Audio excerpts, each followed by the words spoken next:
NinjaBike Messenger Backpack builds are everywhere on YouTube right now, and to be honest, I think that a lot of content creators have got it completely wrong. In most cases, using NinjaBike with a gear set is a big mistake. The Striker's gear set, for example. The Striker's backpack increases the weapon damage buff by 35% at full stacks, 70% if you're using the chest piece as well. By using the NinjaBike, you will lose this talent, but gain at most 2 additional set bonuses. It doesn't take a rocket scientist to work out that doing so will result in less damage output overall. Now you could argue that you get more utility on the build with NinjaBike, but if you want utility, use the Memento backpack, which provides weapon damage, armor regen, and skill efficiency, a massively underrated attribute. But let me address the elephant in the room. In the Division 1, all of the best NinjaBike builds use gear sets, but there is one massive difference between Division 1 and Division 2. In Division 1, gear sets provided bonuses based purely on the number of pieces you equipped. There were no talents on backpacks that we now have in Division 2. Now, a 4-piece striker build is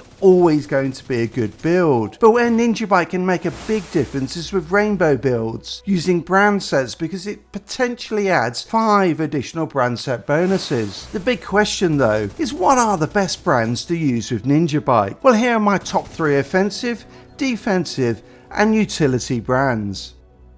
One piece of Sokolov is now an absolute beast with the NinjaBike, adding 10% SMG damage and 15% critical hit damage, making Sesko and Grupo brand sets almost redundant. In fact, I would rate Providence Defense above Sesko now, with its 15% headshot damage and 10% critical hit chance. Running 2 pieces of Providence, which also adds 15% critical hit damage with NinjaBike, may now be the meta, while 10% weapon handling does synergize well with Petros Defense Group LMG builds. For me, Walker Harris is still better due to the multiplicative nature of damage to armor.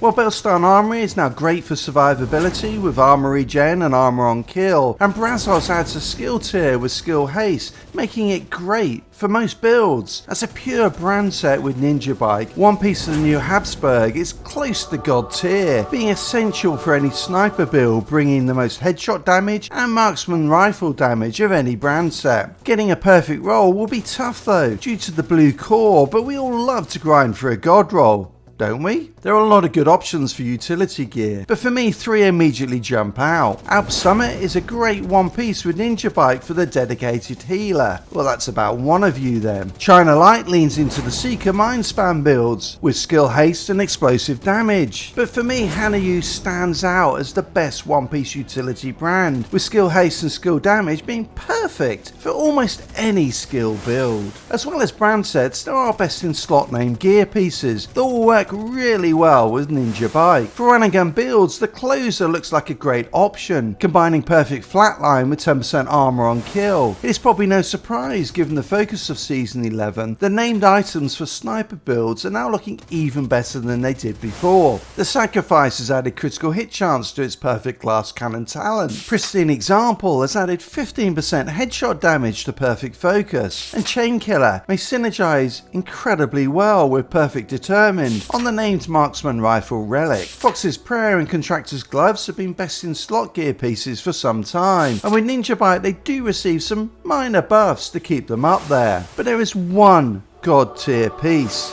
Picaro's holster, which with NinjaBike comes with all 3 cores, making it nearly essential on any build. Do let me know what you think of the best brand sets or named gear pieces to use with NinjaBike Messenger Backpack in the comments below, and do check out my NinjaBike builds coming soon.